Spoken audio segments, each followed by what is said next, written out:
Hello, hello, fam. Happy Monday, or whenever you're watching this. Welcome to another Monday Masterclass with your girl, Natalie, Coach Nat, the Keto Bikini Pro. And tonight, we are taking it way back to my first ever Masterclass. It actually is the very first one in my entire Masterclass playlist in YouTube. Initially, the very first Masterclass I ever did was called Goal Setting and Expectations. Hello, by the way, to everyone who's new in my community. We have a lot of new faces and names around these parts in the Facebook group, here on YouTube, on Instagram, and everywhere. So this topic has been fresh on my mind lately from some things that I have seen in the Facebook group, things that ladies have shared about finding that initial masterclass, and some things that we posted in the Facebook group guides section way back when, with photos of women's bodies at different body fat percentages to give an example of what different bodies look like at different body compositions, or at the same body composition but with different body types. So I had some comments with some revelations that were happening in the Facebook group where you all were sharing, I always thought my goal was to look a certain way, and then I saw in the picture that's 17% body fat, and I have no interest in getting that low, and that's not actually the body that I'm after. So shout out to whoever it was that made that comment, because that was a big driver of this. And then, of course, questions that we get in the Facebook group and also inside the Keto Bikini Academy with, what your goals are, especially coming in right now. We're in the middle of our summer challenge. So coming into a challenge and sharing where you want to be at the end of the challenge. Sometimes it's realistic. Sometimes it's very much not realistic for the timeline that you have. So a lot of what I see out there is expectations we place on ourselves from God knows where. Sometimes there's no rhyme or reason as to where these goals came from, but a lot of the time I'm going to share a little jotted list of things that I came up with that I see a lot that make me want to talk about it. So tonight I'm bringing back the topic of realistic expectations, healthy goals. Are your goals healthy, right? Maybe they're realistic for you, but that may not mean that they are healthy for you. So I kind of want to put this topic under a new perspective for the second time around. Now, after this live, I'm going to drop the link in the description to the initial masterclass. So if you missed that first one I did 2 years ago, you can go check that out and compare and contrast what I shared there and what I share here. My intent was to watch that whole masterclass back so I can remember everything I said and extrapolate on some things or share some new things. I got about maybe halfway through it, and then I looked at the time and said, "Oh no, I've got to hop on." So, but in true Coach Nat fashion, I did talk about a lot of the things that I'm passionate about as it relates to goal setting and setting some expectations for our body transformation goals, dreams, ambitions. So I covered a lot of the basics there. I will try not to just completely redo the entire masterclass.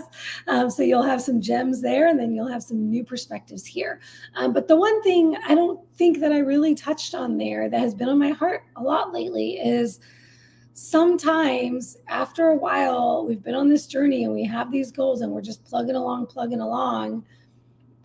Sometimes we don't realize that we've actually attained a lot of the goals that we initially set out for. Sometimes we keep chasing more and more and more. And a lot of the time that happens to be in the weight loss side of things. And we just never get thin enough. And then it's just this constant need to be smaller. And that is not healthy. Past a certain point, that is no longer healthy, and that no longer should be the overarching goal. So that's really what drove the desire to do this masterclass again, to really drive home the message of health and what is healthy and what is kind of pushing the extremes and is unnecessary and or unrealistic. As well as revisiting the topic of realistic goals. What is realistic for you? What are you basing these goals off of? And is it time to revisit your goals and kind of revamp them for where you are and where you truly want to go now? So let's dive in. There were so many comments. I think we got 27 comments in the Facebook group under the question we dropped today for tonight's masterclass. Are your body goals realistic? What are you currently working towards? And do you believe it's truly attainable for you? What I have to say is pretty amazing. A lot of the time when I'm seeing these comments, I notice that y'all have been around me for a little bit, long enough to really understand this stuff. And so many of the comments were beautiful examples of already rethought goals, reevaluated and refreshed. And it is a joy to my heart to watch it. So, oh my gosh, I'm not going to read them all this week because they are long and drawn out and there's a lot of numbers involved. But I just want to say that I think it's so beautiful that so many of you are letting go of the weight loss at any cost and needing to see the scale go down and embracing building muscle, body composition changes. So many of you, some of you mentioned specific health goals or fitness or performance goals that you have. And that is amazing. That's the kind of thing that we can really tangibly feel. And then we can feel amazing about ourselves, about the progress that we're making when it's not just about a number on the scale or the way we look in the mirror or these arbitrary things like an Instagram model we want to look like or something like that. When it is only aesthetic based, we can get so caught up on not being there yet that we get so frustrated and we get discouraged and it takes us off our plans and our goals. It takes us off the path. But the things you can connect to in your day-to-day life, how it's impacting your life, and then you can set these goals that are habit-based and performance-based. Those are the kinds of things that keep you going on this journey. So I do want to shout out a couple of those that I saw. Let's see.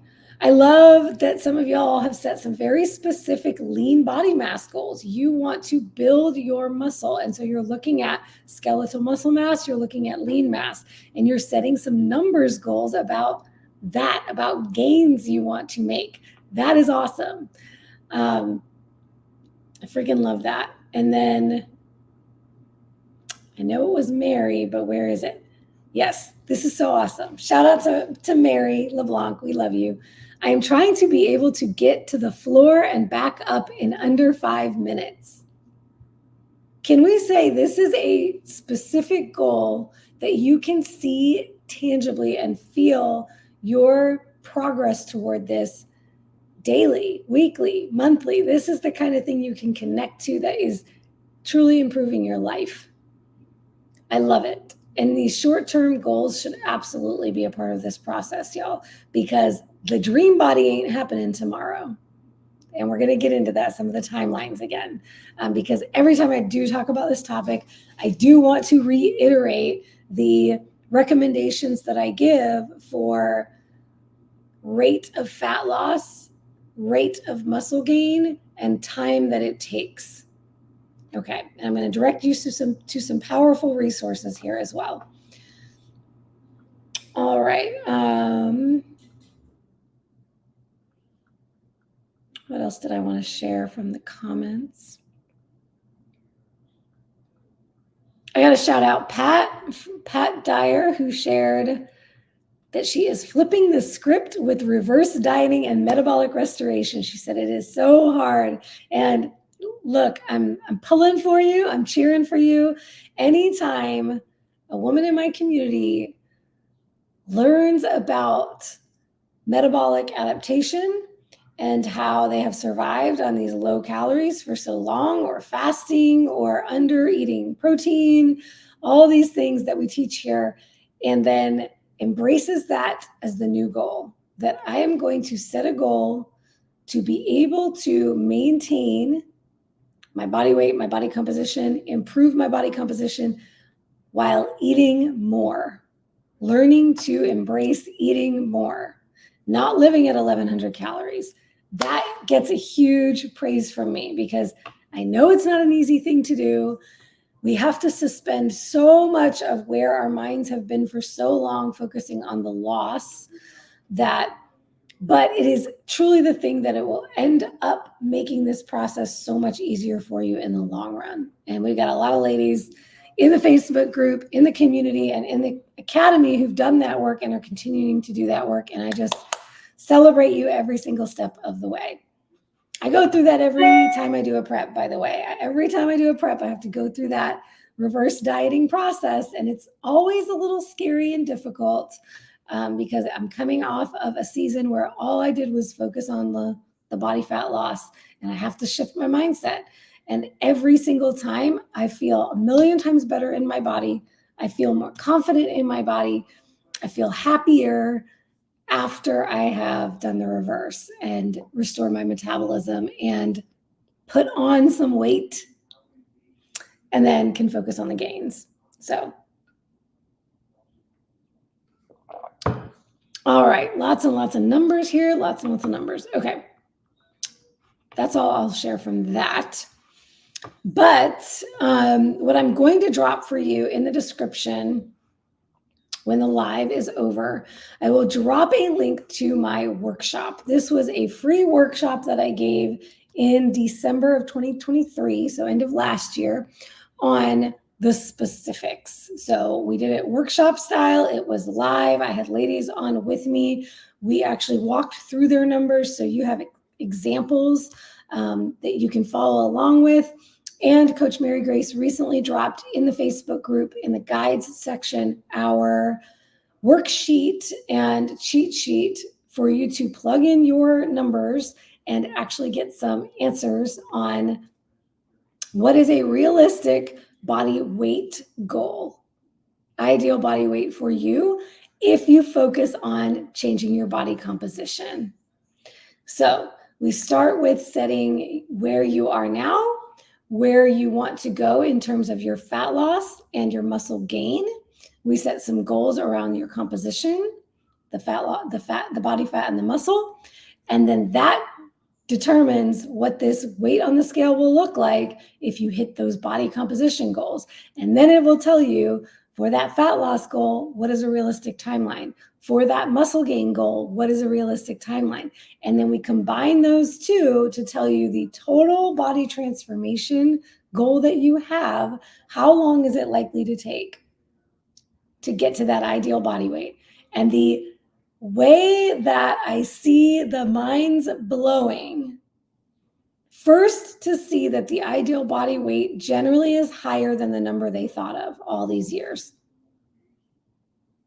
And then secondly, seeing how long of a timeline is actually healthy, realistically healthy to hit those numbers. And it is an eye opener. Oh, this is a long game. Oh, it's not going to happen with one body transformation program. It's not going to happen in 3 months or 6 months or a year. For some people, it might if the goals are smaller goals. But the timeline is realistically a lot longer than you think. And something I do want to get into tonight is this concept. I spoke about this on the first masterclass, but I want to dive into it in a little bit of a different lens tonight. And it is this concept of bulking and cutting that is a very commonplace practice in the bodybuilding industry for competitors, going on these bulks to gain muscle and then cuts to lose body fat. I want to revisit that under a new lens tonight. Thank you, Karen. She shares that it was an awesome workshop. Thank you so much. I think it will be very eye-opening for those who dive into it.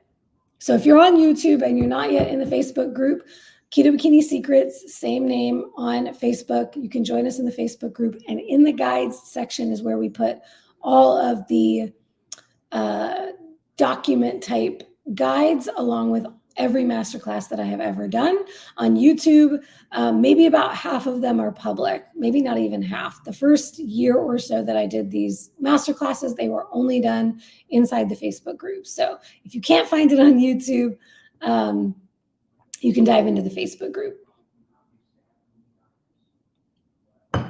Okay, so first things first, I want to share this little list of things that I see that are commonplace that drove this topic tonight. And you can think about if this has been you at any time, if it's still you today, if any of these comments, if any of these statements resonate with you. These are the things that make me go, when I see them being shared. I see women who are already underweight and under-muscled, so small ladies, under eating, and seeking more weight loss. And this is not just women who've been skinny their whole lives and just want to be skinnier. A lot of what I see, and a lot of it in the keto space, I see women who have lost a considerable amount of body fat. And if you look at them now, they look very frail. They look very thin. They may have some loose skin. They may have taken care of it with surgeries, but they do not look fit. They do not look healthy. They do not look toned. And they are not aware. They are not aware of it. Their goal is still fat loss. If they join a program, if they join a challenge, if they join a community group, it is for fat loss. They are still seeing the fat on their bodies, and they are fixated on getting even more fat off. That is dangerous. It is not healthy. And I have, in many cases, and I've met some of these ladies in real life, in person, and online. And whenever I have known them well enough, I have always shared, I'm so sorry that I have to be the bearer of bad news, but I have to tell you that you need to gain weight at this point in your journey. It is not just about changing your body composition anymore. The way that you're actually going to improve your body composition at this point is that you have to embrace weight gain along with the muscle gain. And for many of these ladies, that actually includes putting a little bit of body fat back on. And I know how petrified they are of doing that after losing 50 or 80 or 100 pounds or more. But there is such thing as being too thin, too small, and under-muscled. And I'm going to get to it in a little bit because I want to dive into the body fat percentages on this class and really break down some of the misconceptions when it comes to body fat percentages and what we're seeking, what we think we're seeking when it comes to what this body composition breakdown looks like.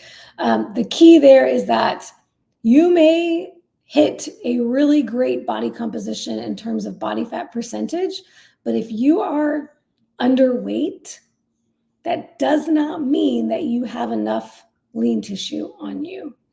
Just because you've reached 20%, 18%, 17%, God forbid, 14% body fat, it may not be because you have a lot of lean mass. So we do want to look at the actual numbers, skeletal muscle mass and lean mass in pounds or kilograms, and not just the percentage, to make sure we are not underweight, as well as looking at the other side of the coin. If you have a lot of lean mass on you, you had that strong foundation, that's amazing. But a lot of the time I'm seeing these ladies just withering away to nothing and not done. They still want more. At this point, it is disordered. Okay. And y'all know I don't shy away from talking about disordered eating. Your girl has been there. that's where I got to actually before I even, it's crazy to think about it. It was before I even went keto. I went keto when I started bodybuilding. So while I had a goal of fat loss at that point in time to reach stage, and I had some muscle mass because I was a dancer growing up, I think I lost significant amounts of muscle before I actually put it back on as a bodybuilder.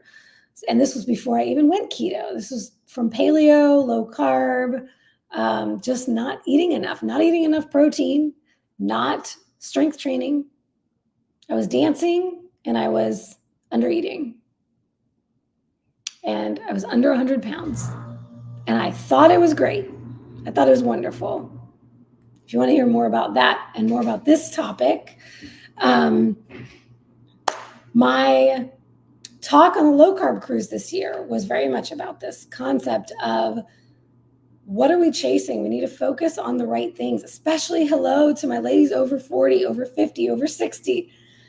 We desperately need to do everything we can to hold on to this muscle on our bodies, because that is what is going to make us frail and weak and broken bones when we're later in life. And those are the things that kill us later in life. Fractured bones, because we did not have the muscle to sustain the structures of our body. Okay, I'm going off on a tangent. Not really a tangent, it's very pertinent to this topic. Okay, so the first thing I see that makes me go, is small women wanting to be smaller, just always seeking to be smaller. Oh, yes, Ash, yes. Ash Mel. Society makes us believe that super thin is beautiful. And yes, hello, those ladies of us who grew up in the 80s, 90s, hello, like crazy super thin supermodels. That was the norm back then. And I know that we don't just get that out of our heads as we grow, right? Like these days, thank goodness, Gen Z has some super fit, thick fit, healthier fit looking women, and teenagers and young 20-year-olds are now lifting weights. It's not something we ever saw when we grew up. The ladies of the 70s, 80s, and 90s, it was all about being thin.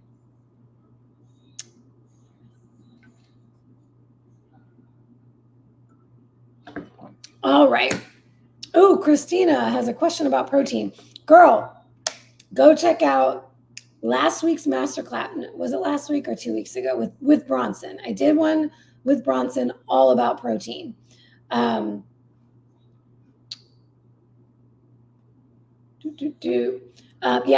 just did a class all about protein. We were talking about, typically there's not really an upper limit with protein, but what I would be more concerned about, and we've had this conversation, you and I, before, is your fats.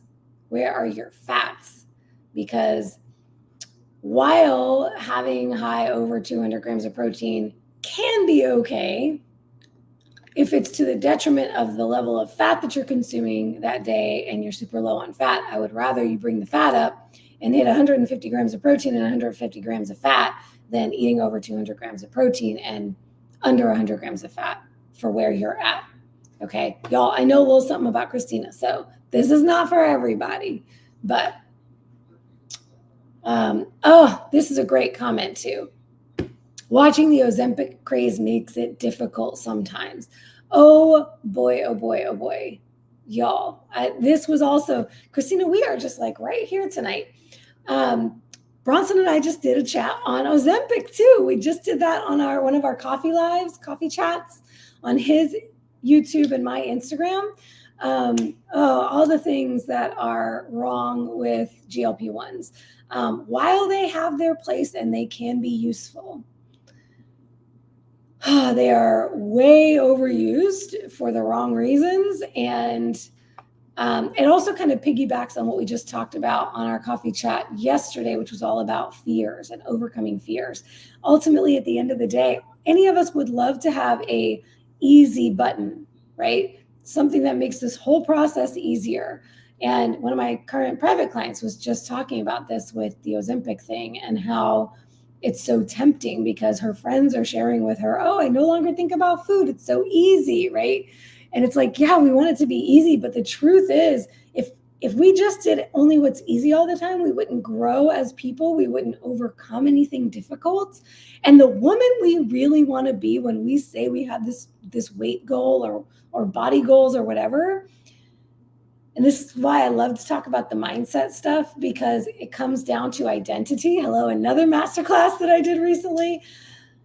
It's not about the body goal. It's about, who do I want to be when I'm in that body? Who is the woman who lives in that body that is my dream body that I'm working toward?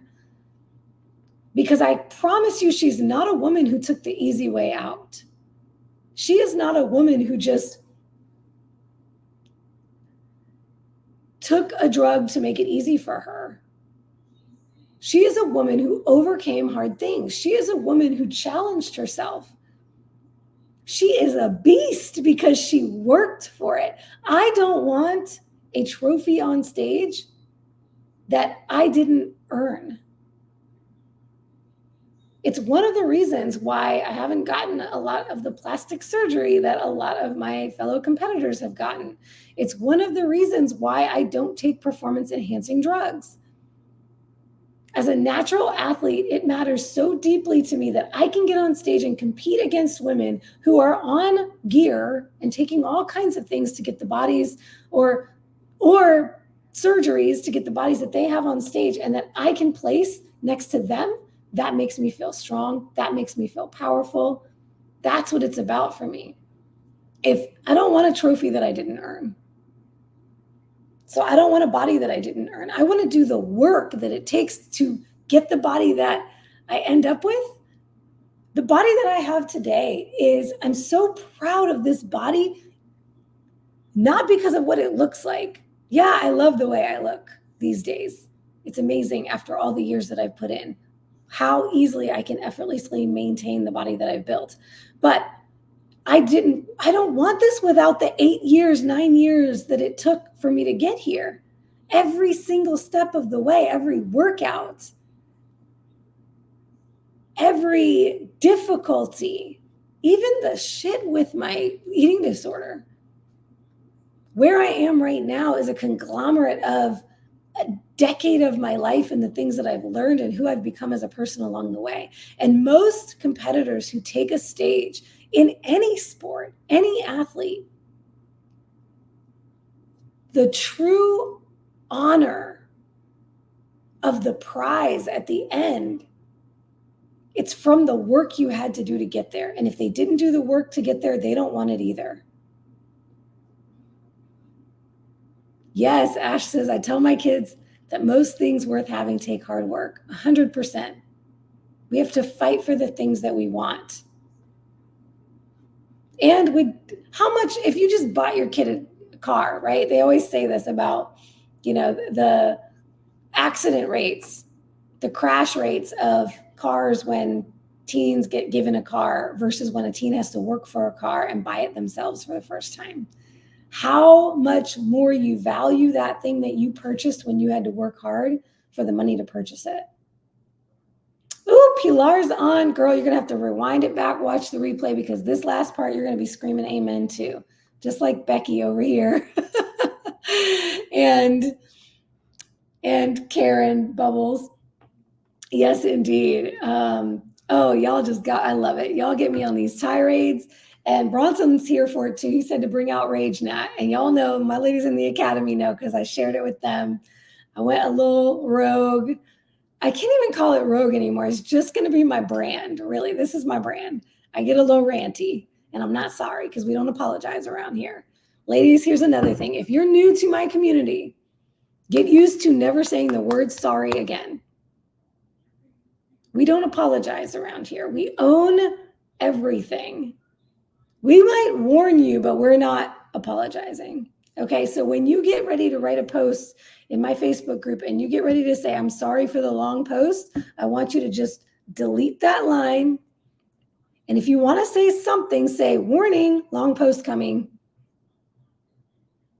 Not sorry. Because we do not apologize for taking up space. We do not apologize for using lots of words. We do not apologize for expressing ourselves, ladies. We deserve to take up space and be loud and be heard. Cheers to that. All right, I guess I'll get back to the topic now. All right, so coming off my rant about stop chasing more weight loss. And if you want to call it fat loss because it makes you feel better, some of y'all have hit that point where you need to no longer be focusing on fat loss. You need to switch your gears and focus on muscle building. And some of you are so small, you also need to put on a little bit of body fat to help with that goal. Okay, so secondly, another thing I see is arbitrary weight goals. Scale weight goals based on some number that usually either you once were at some point in your life, 18 years old, 24 years old, before you had kids, before this, before that, when I was an athlete, whatever, right? We are never getting our old lives back, y'all. And I don't want it back. I don't want 20-year-old Nat. Ooh, she had a lot to learn, okay? I never wish back on myself whatever I once was, because I'm not going back to that. I have a lot of living here in this brain, in this body of mine, okay? We are moving forward. So forget about whatever number you weighed whenever you graduated high school or whatever. Let it go. We need to find what the new goal is now that is realistic for you. And that is what I did in that workshop and with that worksheet. So I'll let you go and play with the numbers over there. But the arbitrary weight goals needs to go bye-bye. Okay. And then the other thing is just kind of like a number you picked out of your ass, right? Like, oh, I'm 170 now. I think I should be 140 just because that sounds good. That's not helping you do anything. All right, the thing I'm going to dive into in just a moment is the unrealistic body fat percentages for women. And I hear everything from one extreme to another of what women think is healthy. So we're going to get into what healthy ranges are versus what optimal ranges are for body fat percentage versus what is too lean, and what my recommendations are generally for women to shoot for. And then the differences in different testing measures. And so things that you need to take into consideration when you are setting a body fat percentage goal. Also, I want to share a little bit about how men's body fat percentages and women's are very different. So you cannot compare your body fat percentage to your husband's or to your father's or to your brother's. It's a totally different scale of what is realistic for men versus women. So we'll get into that in a moment. The next thing, and a big thing I see all the time, expectations of fast weight loss or fat loss or fast muscle gain or recomp, meaning you're thinking you can get there in a matter of weeks or months. Or you're in all these keto groups and these discussion boards, and you're seeing that I lost 10 pounds in my first week, and then you're expecting that every week on keto, you're going to lose 8 pounds, 10 pounds. It's just going to keep on going like that, right? Hey, Jess, glad you were able to make it for the live. What up? So I always see that, this expectation of 5 pounds a week, like consistently. Oh, this is what's realistic. No, it is not. We're going to talk about realistic rates of fat loss and muscle gain. And then we're going to talk about recomp, what it is and what it is not. How realistic is it for you?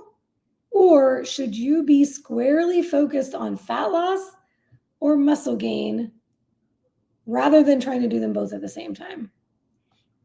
So we'll get into that. Rates, before I forget, of loss and gain, and then recomp expectations. All right.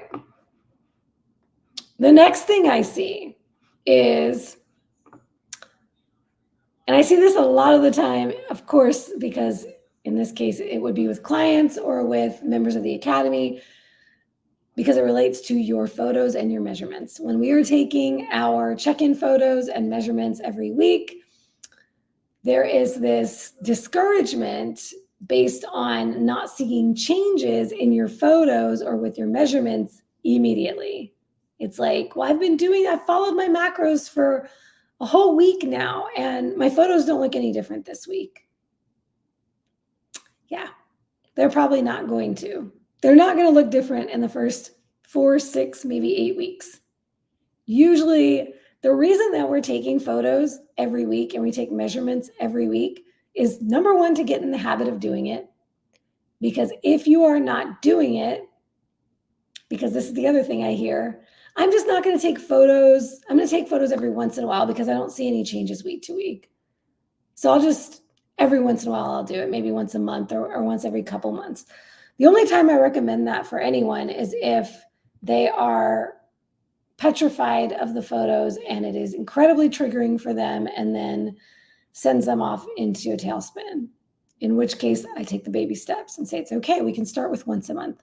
But generally what I want to do is photos and measurements every week because it gets you in the habit of doing it. It gets you in the habit of showing up, whether you feel like it or not, and whether you're bloated or not, or whether you're up on the scale because you ate a cheat meal the night before or not. Guess what's going to happen? If you have a cheat meal, if you know you're not going to be taking those photos and measurements the next day, you are much more likely to go off the rails or to cheat or to not do your workout or whatever it is. But if you know that every single week on X day, you're taking photos and measurements no matter what, whether you like it or not, you are 9 times out of 10 more likely to stick to your plan. So that is a big reason why we do it weekly. The other reason is because over time, we don't only have a few pictures we can look at. If we have every week, then I as a coach and you as a client, and for those of you who do this for yourselves, you can compare any week you want to any other week you want.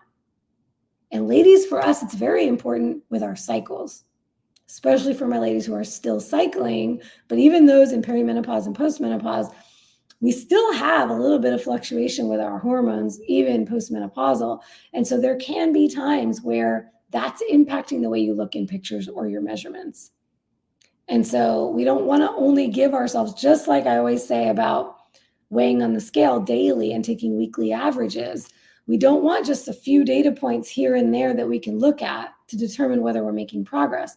We want every single week, because then 6 weeks later or 8 weeks later, we can compare the 4-week mark to the 6-week mark to the 8-week mark, right? Or we can dive 2 weeks after we started the program and then compare that to 2 months later. We can compare any of those weeks to any of the weeks. But if you skip it because you're not seeing anything, then you're not going to have that opportunity. So another big thing that I see is this whole, like, I'm discouraged because I'm not seeing changes in my photos or in my measurements in the first few weeks of the program. So ladies, measurements and photos, you're not going to see right away. They are, and it's very much like, it can be very much like body composition scales. There's a lot of fluctuations there, with your training that can cause inflammation, all these other things, fluid balance. Fluid balance impacts everything. It impacts our measurements. It impacts the weight on the scale. It impacts if we have a digital scale that gives us our body composition. It's going to impact what that body fat percentage shows up as. I should say this on this masterclass. Oh, and how perfect. The next thing on my list was freaking out over normal scale fluctuations. It's a big thing that I see all the time that makes me go, the scale's up. Ah! That sent me into a tailspin, and then I went off the rails. The scale is up and down and every which way all the time, ladies. All the time. Fluid balance, water, electrolytes, carbs, training, cardio, sleep, stress, digestion. So many things impact the fluid balance on a day-to-day basis. Yes, Ash says, I weigh myself so much that I'm numb to all the fluctuations. That is what I ask all of our ladies to do in the academy. We weigh daily. And it's so awesome. Somebody in the Facebook group today asked, how often do y'all weigh? And everybody was dropping the comment, daily, daily, daily, daily. I was like, My girls have learned, they know they're no longer afraid of the scale. So for anybody watching this masterclass who is still afraid of the scale, I did a masterclass called End the Scale Obsession. Go check that out. By ending the scale obsession, I don't mean get off the scale. I mean, get on the scale more frequently until you are desensitized to what you are seeing, until you learn to understand the fluctuations. When you embrace the scale fluctuations, you start to learn so much more about your body. You start to be able to assess the variables and say, oh yeah, I ate late last night, so I still haven't digested that meal, or I ate something different than I don't normally eat, or I had this stomach ache, or my bowel habits changed, or. And you start to recognize why the scale is not that important. It's not the only thing we look at for a reason. It is fickle. And these bioelectrical impedance scales that show your body composition are also very fickle. They are guesses, y'all. They are estimates at any point in time. They are not telling you exactly how much muscle tissue you have and exactly how much body fat tissue you have. They are telling you guesses based on what you program in as your height and gender, and then you step on that thing, it sends an electrical current through your body, and it's guessing based on the electrical impedance. It is a guess, okay? So I always say, if you see that you jumped on the scale and the next day, oh my gosh, my body fat is up and my lean mass is down, that means I lost muscle last night and I gained body fat overnight. No, it does not work that fast. We don't lose body fat and gain muscle like that in a day within 24 hours. So I always like to say that the weight on the scale and your body composition, I ask my ladies to take body composition and weight every day and plug it in. And in our app will actually give you an average over the week, so you don't have to calculate those averages for you. But I also have a spreadsheet that, by the way, I will be sharing on all of my prep check-ins this year. I'm doing a whole series on my bikini prep this year. I just did the first one, so I'll be dropping that sometime this week. And I show you my spreadsheet and all the averages and how I'm evaluating my progress. But we evaluate our progress based on averages, not based on any one point in time. Because those scales do not know exactly how much tissue you have of fat and muscle. Even though they're giving you those numbers, they're not exact numbers. It's not measuring that. Okay, it's making a guess, an educated guess. So we take all the averages, and then over the week, we can say, what on average has my muscle mass been? What on average has my body fat percentage been? What on average has my weight been? And that's how we determine whether we're making progress toward our goals. Okay, one last thing I see all the time, and this is the fixation on certain body parts or stubborn areas of the body, and then getting discouraged when that particular area doesn't change within weeks or months.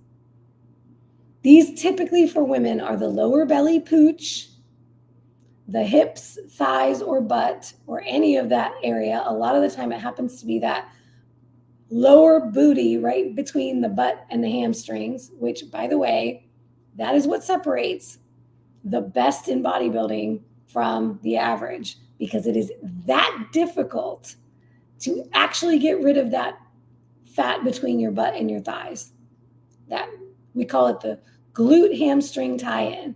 You have to develop your glutes and your hamstrings so much. You have to build so much muscle in your glutes and hamstrings, and then you have to get down to an incredibly low percentage of body fat on your body before it will actually look like there is not a lot of fat there.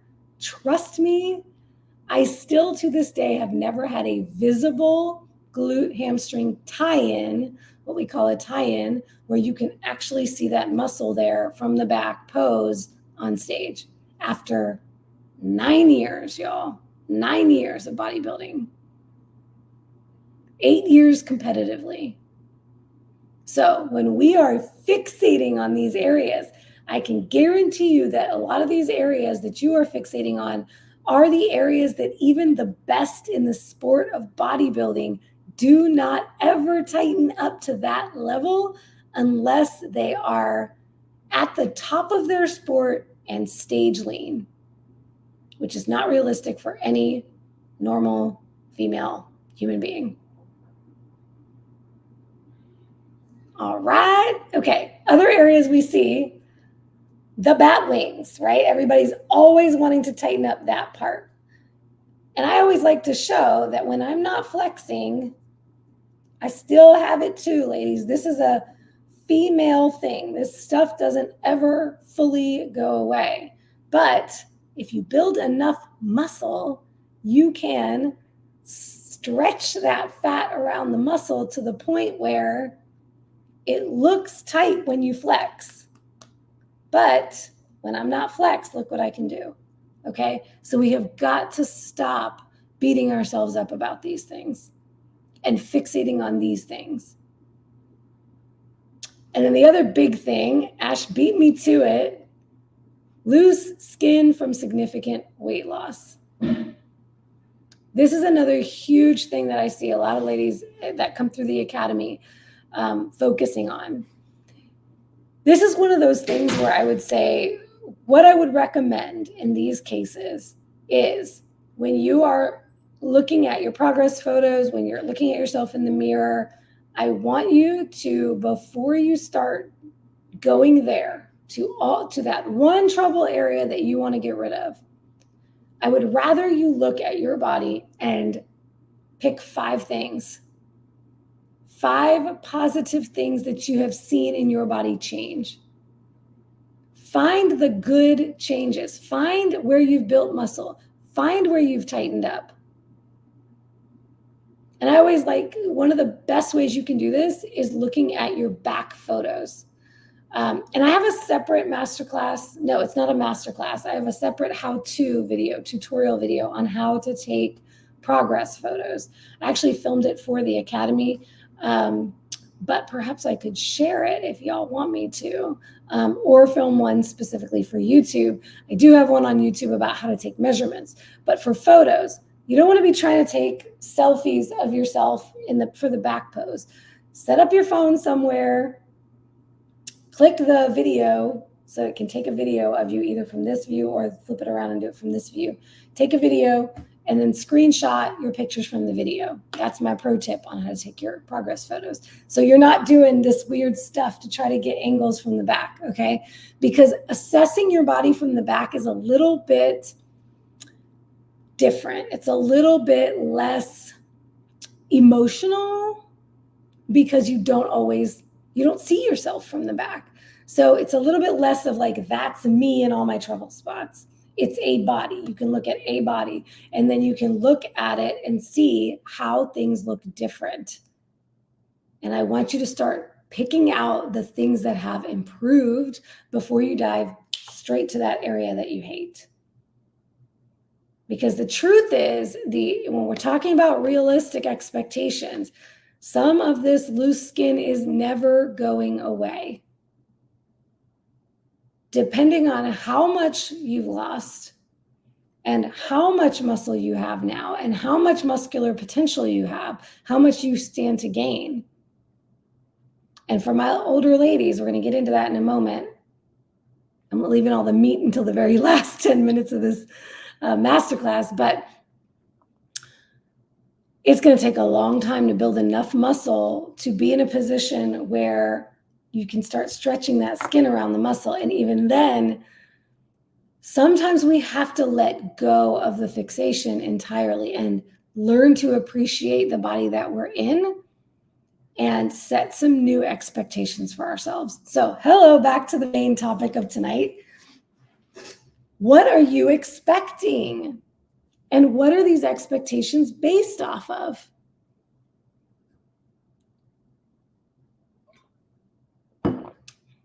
If you have lost significant amounts of weight and you have a lot of loose skin and you are not planning to ever get a surgery, is your expectation realistic? Are you expecting it to just bounce back? Are you expecting that in a few weeks of strength training, it's going to go away? Or it's going to be completely unnoticeable anymore? This is what I mean when I say revisit the expectations, revisit the goals. What are you seeking to achieve, and is it truly realistic for you? Is it attainable? Or are you making this more difficult for yourself than it really needs to be? Because you're expecting things that may never happen. Some things we may have to say, I don't love this, but guess what? It means something about me. It means that I have done something incredible that most people will never do in their lives. This journey may have given me bat wings, but I wouldn't have them if I was still 100 pounds overweight. Right? It's a badge of honor. So some of these things we have to learn to wear like a badge of honor. And then if and when we can improve them, that's fantastic. It's icing on the cake, and we can feel even better about it. But don't tie this,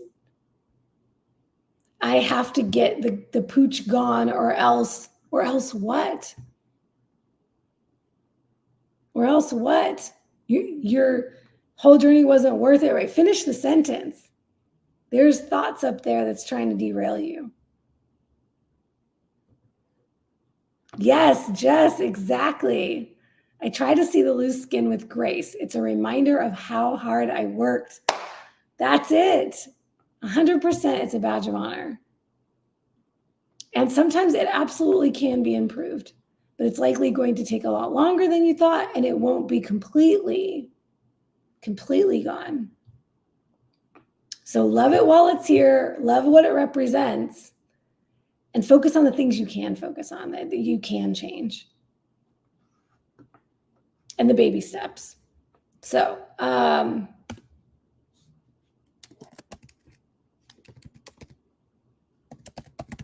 need to just write one more thing so I don't forget to talk about it.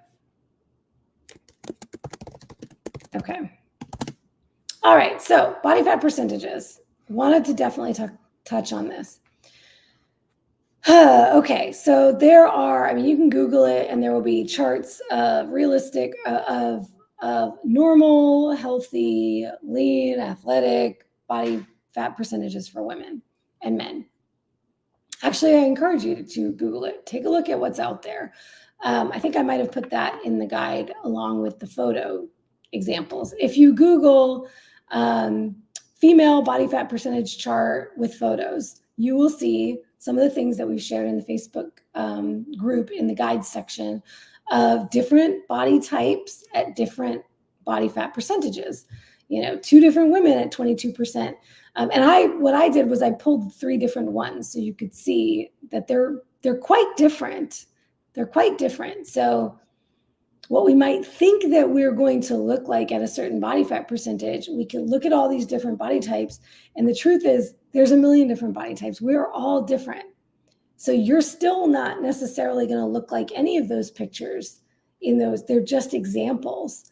I think the overarching theme of tonight's talk should be that we don't want to put too much stock into any of these things. We don't want to put too much stock into the weight on the scale or the body fat percentage we're trying to hit or the photos and what we should look like because the truth is we're never going to know until we get there what it's actually going to look like and feel like to us. So the better thing to focus on is the step right in front of you. Shoot, come on, light, stay on. Why is my light tripping tonight?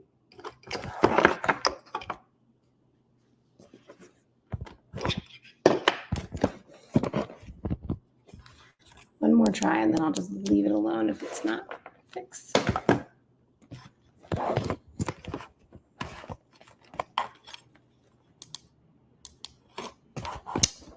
Guess that's as good as it's going to get for now. All right, so body fat percentages. I hesitate whenever we talk about numbers because what I was just saying, inevitably, And women, sorry, we are just notorious for this, becoming neurotic about things, just fixating on something, just like the fixating on a part of your body, fixating on a body fat percentage, fixating on a photo, fixating on a number. It's like all of this is just to kind of help us get in a ballpark idea of where we want to go. At the end of the day, it would be much better to just focus on what's right in front of you, the habits and the performance goals, which I want to get to in a moment. But let's just talk quickly about body fat percentage. So you can look at all these different photos. I encourage you to look at them to see like how different it can look on different bodies.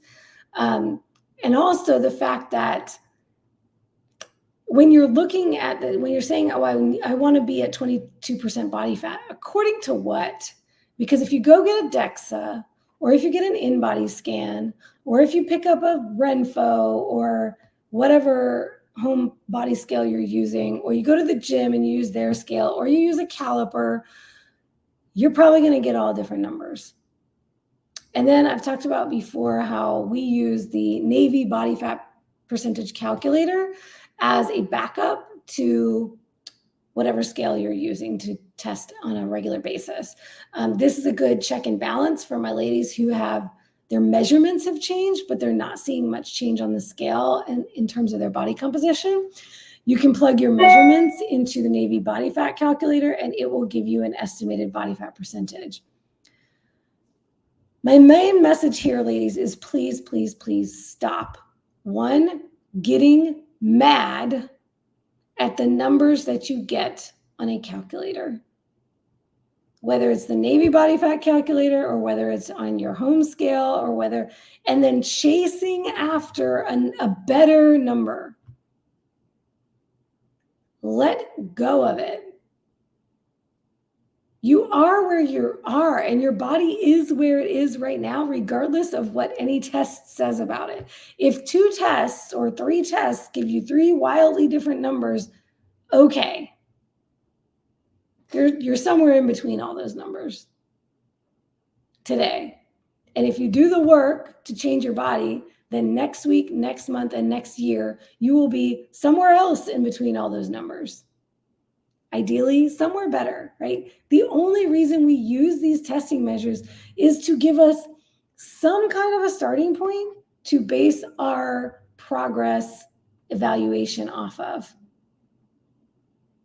Not arbitrarily setting goals based on them and getting attached to a number and then getting mad that the scale said we're over 30% body fat. If you're over 30% body fat, you're over 30% body fat. That number that you got from whatever did not change the way your body looks at this moment. Nothing changed in your body because you now have a number from some test. So stop making it mean something about you. Number 1. Number 2, we just want to have something that we can check against week by week, month by month, day by day, as we do in the academy. So we get a cheap body scale or an expensive home body scale, something you can look at every day that tells you more than just your weight. Track it every day, track it weekly, take those averages, and then track those over time. The only number you should ever really be focused on, even if you go do my workshop and you figure out your ideal body weight and you want to work toward the percentages, the body fat, the lean mass, great. But the only numbers that really matter is the progress you're making on a consistent basis, day by day, week by week, month by month, following the plan to get to where you want to go. So whatever your ultimate goal is, you could look at that and do the workshop to figure out, a realistic timeline. But the only timeline that really matters is, what am I doing today? What am I doing tomorrow? And then when I evaluate in a few weeks and I look at all the averages over the last 3 to 4 weeks, have I made progress in the right direction? By the testing measure that I choose to use on a consistent basis, is it showing improvement? Am I moving forward? Am I losing body fat? Am I gaining muscle mass? Am I seeing improvements in what I want to see improvements in? Those small scale improvements, that's what really matters. Just focus on getting, if you're at 30% body fat, just focus on getting to 29%. That's all I want you to focus on right now. And when you get to 29, work on getting to 28. And for some of you, that might mean fat loss focus. And for others of you, that might mean muscle gain focus, because you will change the body fat percentage either by losing more body fat or by gaining more muscle. It's a percentage. So either of those can change that number.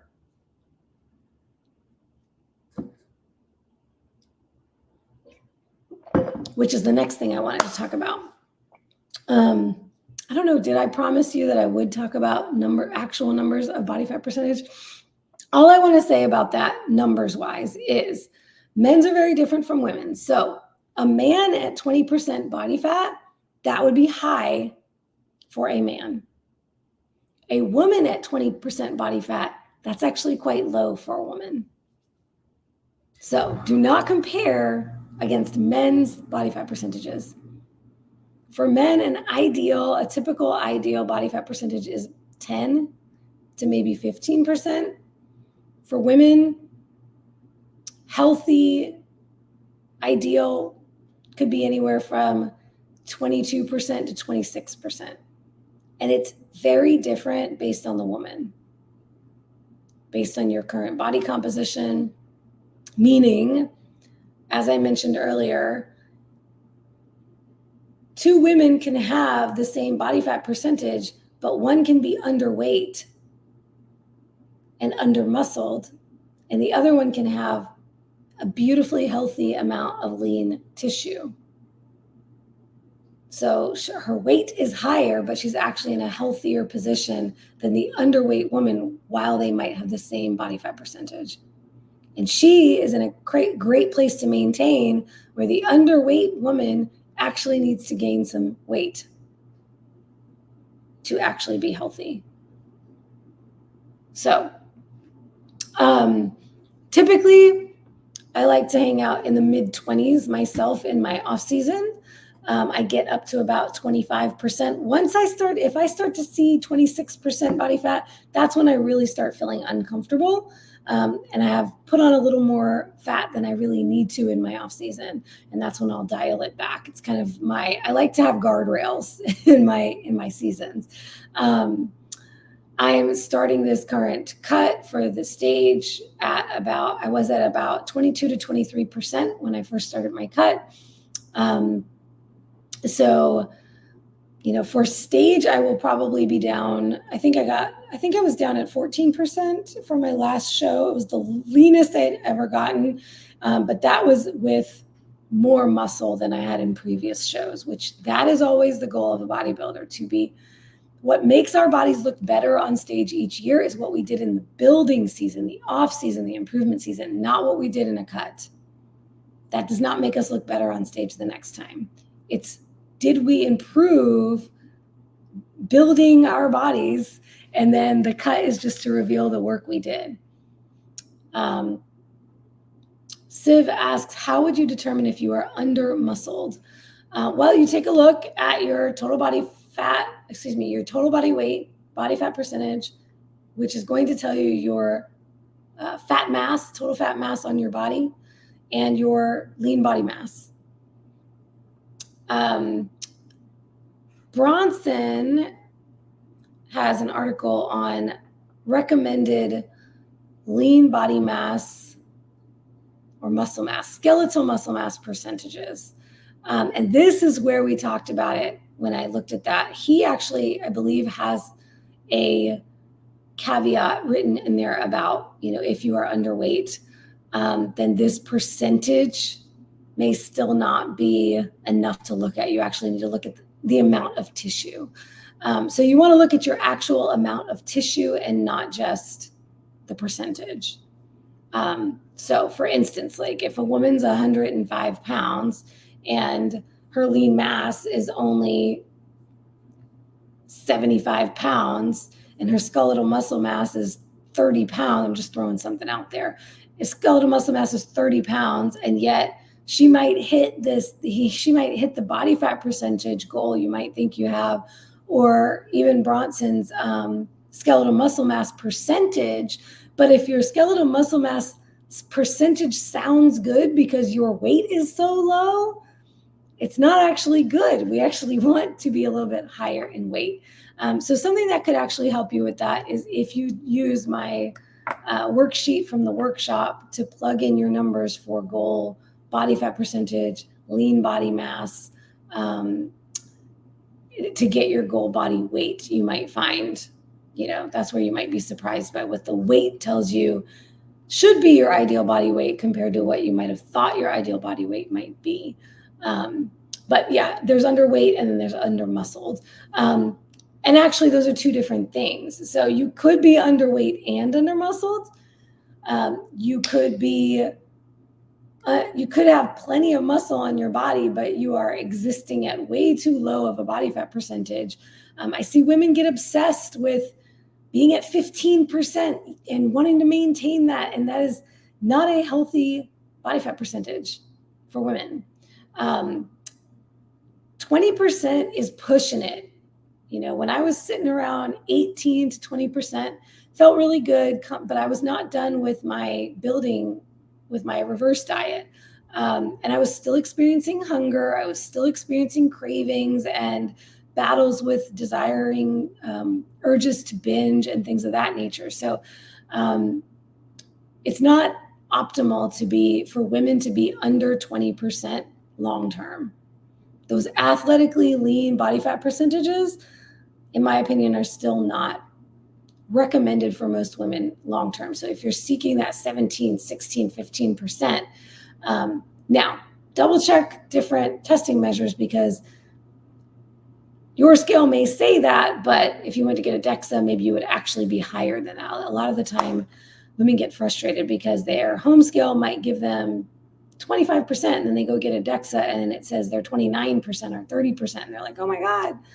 Well, DEXA is just a little bit different. And I actually have a video all about different testing measures with my DEXA tech who will explain the difference. So you can check that out. That's public on my YouTube, Keto Bikini Secrets. But undermuscled could also be skinny fat. I have a lot of ladies who are not overweight. They're maybe at their ideal body weight, but they're 35% body fat, which means undermuscled.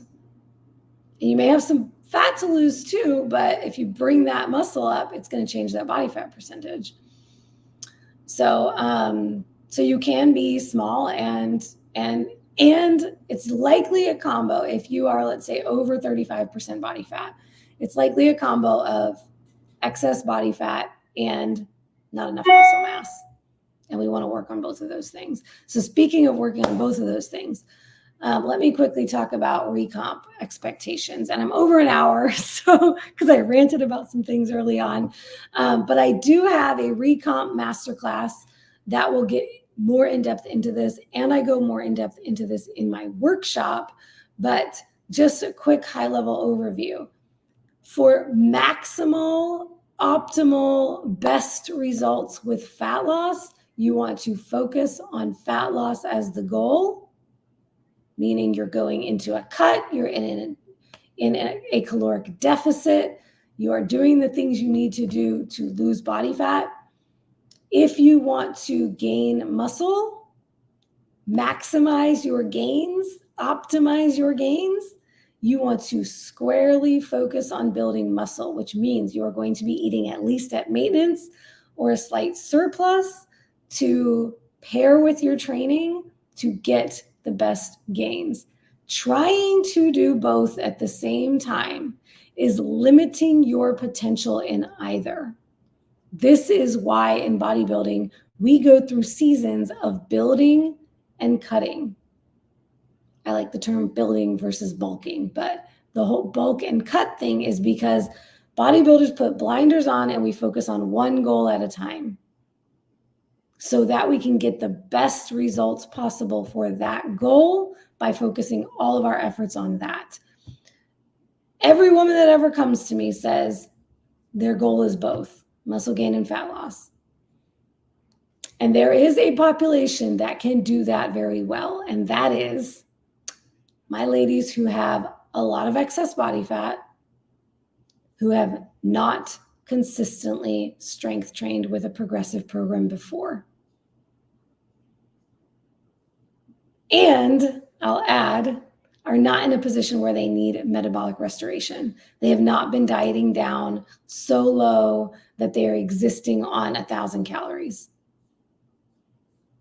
So overweight, over fat, you have a lot of body fat to lose, you are eating a lot of food, you are not under eating already, you have not been severely dieting, you actually know you're overeating, and you are an untrained individual, you have not been consistently strength training.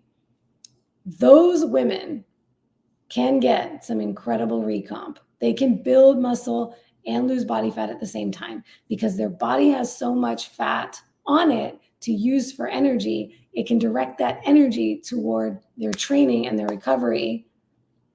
And they've been eating enough to where we can put them in a caloric deficit comfortably. That is the sweet spot. So congratulations. If you thought that the fact that you're stuffing your face all the time and you have a lot of body fat and you have never strength trained before, you thought you were doomed, congratulations, you're in the best position ever. Because you start strength training, you pull back on how much you're eating and you get into a caloric deficit with proper macros, which we can help you with. And you strength train, you can absolutely transform your body in probably half the time it would take my ladies who are a little bit closer to their goal. So for those of you who only have 10, 15, maybe 20 pounds left to lose, you've been in this diet roller coaster, on again, off again, yo-yo dieting, or dieting. And you've been training. Sorry to say, it's going to be harder for you. It's going to be a lot harder for you. And doing both at the same time is going to be practically impossible for you. I don't try to do the same thing. I don't try to do both at the same time anymore because I'm at my ideal body weight and body composition. I'm trying to make the smallest improvements possible year after year as a very long trained individual. Every little bit of muscle mass I'm trying to gain, I have to fight for. And every little bit of fat loss, the fat loss happens easier than the muscle gain. But there ain't no way I'm building muscle while I'm losing body fat at this point in my journey. So that's another reality check. We've got to get our minds around these expectations. It's not going to be this massive transformation. You're seeing people's before and after photos on Instagram and Facebook and in the groups. Recognize that those people that you're watching who had these massive transformations, it didn't happen in 6 months. It didn't happen in 3 months.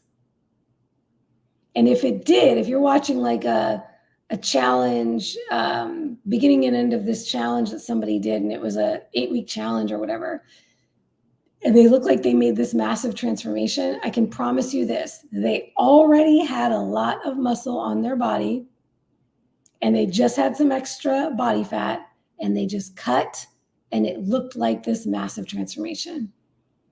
That's the kind of things that I show now at the beginning and the end of a cut, because I already have the muscle when I start cutting.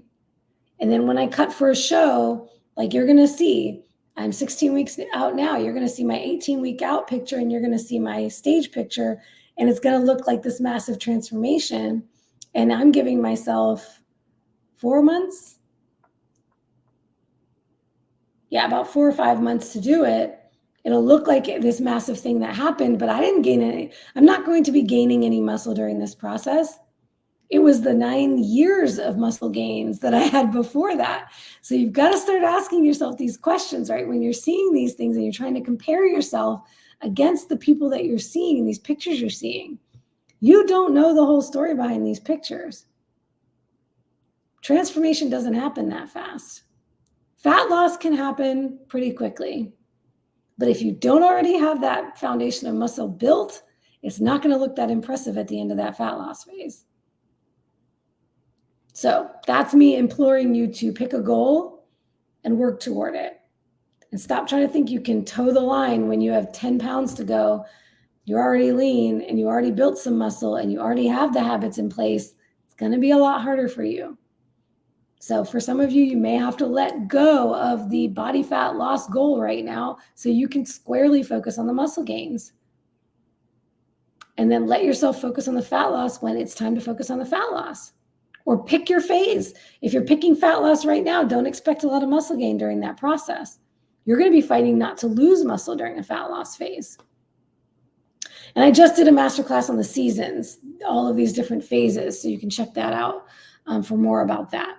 But finally, I just want to implore all of you that, and I did say I was going to share the rates of loss and gain. So just real quick, fat loss, my rule of thumb, I always like to recommend is about 1% of your body weight per week would be aggressive. That would be a really fantastic rate of loss. Even half of that, 0.5% of your body weight per week would be great progress. So 0.5 to 1% of your body weight per week in weight loss to signify fat loss is a fantastic rate. If you're also encouraging you to actually track your body fat mass so you can actually see if you're losing body fat mass and not losing lean mass, because we don't want to lose lean mass in a cut. But the rate of muscle gain is much, much slower. And this is always a hard truth for women to learn. Muscle gain for a brand new woman and a young woman, we're talking 1 pound a month would be amazing. 1 pound per month, meaning 10 to 12 pounds in a year would be incredible. Now that is more likely going to be healthy, young women who are untrained, have not already been training consistently and eating appropriately. You can't just train and starve yourself and think you're going to build muscle. You have to eat consistently. You have to eat enough protein. You have to eat enough fat to fuel you. So we take this seriously in bodybuilding. And this is why it was such a powerful part of my disordered eating recovery, because I actually focused on eating to gain, eating enough to sustain my body. You have to eat enough protein, you have to eat enough fuel, and you have to train, and you have to recover well. Not overtraining, not under eating, and you have to do it consistently. And doing that over time, if you're brand new, you can get some great newbie gains. Now, if you're not, if you're already trained or you're older, it's harder and harder as we get older, ladies, to even maintain our muscle, let alone gain it. So 0.5 pound a month would be fantastic. Now we're talking 6 pounds in a year. So this expectation that you're going to gain 5 pounds of muscle in a month doesn't happen like that. You could lose 5 pounds of fat in a month, but gaining 5 pounds of muscle in a month is unrealistic. So be in it for the long game, ladies, because you're not going to see the numbers change that fast. And that is the biggest takeaway I want you to take from this is the next thing. And I mentioned this at the beginning that I would love to seeing the comments about performance goals and habit goals. Because now that you know that the numbers are not going to be fantastic week to week, month to month, you can't just be looking at those numbers. And you're not going to see the changes in the photos that fast either, right? So what will you notice on a day-to-day, week-to-week basis? How am I showing up for myself? What are the habits of the person that I'm trying to become? The woman living in the body I want to live in. How does she live her life? What does she do on a day-to-day basis? Am I willing to do those things? Did I fuel myself well enough today? Did I eat enough? Did I hit my macros? Did I eat enough protein? Did I go to the gym, even though I didn't feel like it? Did I get my workout in? Did I give it everything I have? Did I rest when I needed to rest? Did I take care of my self-care? Identify the habits that will make you into that person that you want to be and focus on those. Those are the things you can celebrate every day. You can acknowledge yourself for doing it every day. You can have a checklist. You can check those things off. You can give yourself gold stars. And then performance. Set some performance goals. We've got a lot of ladies in the academy working toward their first pull-up this summer. So do you want to get your first push-up? Do you want to get your first pull-up? You know, I have worked with ladies who were runners and they wanted to improve their running, but they gave it a break for a while to focus on strength training. And then they went back to it and they saw how it improved their running. I've had climbers, mountain climbers who've done that before. So what do you want to get better at? And then how can you assess, am I improving in that area? You know, Mary mentioned having this time limit to get down to the ground and get back up again, right? Set yourself some performance goals. It doesn't even have to be gym performance goals. It's, you know, do you want things in your life to feel easier? Do you want to be able to open jars without having to ask your husband? Do you want to be able to reach for something and pull down something heavy above overhead? Guess what? We're doing shoulder presses. That's going to help with that. So what things are hard for you to do in your life right now that you want to be easy for you to do? Do you have kids? Is it hard to pick them up? Do you want to be able to pick them up and right now you can't? Start identifying some of the things that are actually going to improve your life. Activities you like to do, things you like to do that you're not doing anymore because you're not strong enough or you don't have the stamina. Maybe you'd like to go on a long hike with your family, but you get winded. These are the kinds of things when you can see how it's tangibly impacting your life that you can focus on that and stop focusing on the pooch and the bat wings. We've got to look at something outside of the aesthetics. I'm thrilled because I'm busting out pistol squats like they're nothing. And I remember the time when I couldn't even do one. And for those of you who don't know what pistol squats are, just be glad you don't know what pistol squats are. Yes, Christina says, I'm still trying to get my first pull-up, working on it. Yes, we are all right there with you. You can drop into the Facebook group because you got a lot of sisters working on that same goal.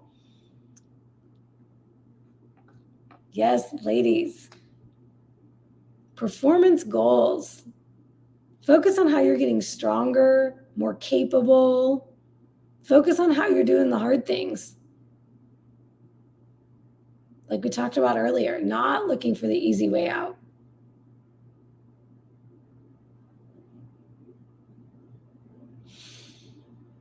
I think I said my piece. I'm all for body goals. All for it. For me, it's less focused these days, and it's more about when I step on stage again, am I going to look better than I did last time overall? Am I bringing a better package? But I am working with this new federation this year. I'm really excited about. They do provide feedback to the top 5, I believe. So my goal will be to place in the top 5 at my show so that I can get very specific feedback on what I need to work on. And then I may have some specific aesthetic goals that I'm working toward in the next year. In the meantime, I'm going off of what they're looking for, what I believe that they're looking for. It's a brand new year, brand new federation. So I'm watching to see the different categories and to pick which category I'm going to compete in. And if there are parts of my body that I need to enhance or bring down or bring up, and adapting my training to specifically focus on those body parts. Ironically, I'm filming a video tomorrow for the Academy specifically on that topic. So that's what y'all have to look forward to if you're in the Academy. but about how in bodybuilding, we design our training so that we can bring up lagging body parts. For instance, if I want to build my boulder shoulders and create more of that shoulder cap, I would train more in the areas that will create that look. And I might pull back somewhere else if I'm overdeveloped in my triceps or overdeveloped in my quads, but I need to bring up my glutes. There's different ways that we adapt our training to sculpt, literally create the masterpiece that we want to create on stage. So you can have aesthetic goals and you can focus on things like that. And that's fun to look at too. But just know that those aesthetic goals are going to take longer to see. Whereas these performance goals usually won't take as long, because even though you may be working for a long time to get that first pull-up, you can see the progress you're making toward that goal along the way, right? Can you do more reps or push more weight on your pull downs, right? Are you doing some assisted pull-ups and you're able to do less and less weight of assisted along the way? You can see that progress. So you can chunk these performance goals into smaller goals and see your progress along the way. And that keeps you motivated to stay on the path rather than one big thing. I want to get rid of this one area of fat on my body. And in many cases, if you focus on the muscle instead, it will improve the appearance of that area, but it will take longer. Whereas if you focus on your hip thrust, you're still going to be working toward the goal of improving that lower butt area, but you'll be able to see your strength improving on your hip thrust along the way, and you can get excited about that. So with that, I'm going to call it. It's been an hour and a half. I'm just rambling and rambling. I hope this has been helpful to y'all and it wasn't too all over the place. I'll drop those links that I talked about in the description after the live so you can check those out. And if you have additional questions or follow-up questions on this topic or any other topic, drop a comment. Let me know what you want to see in a future masterclass, and I just might pick it for next week. Love y'all. See you next Monday. Keep crushing your goals. Bye.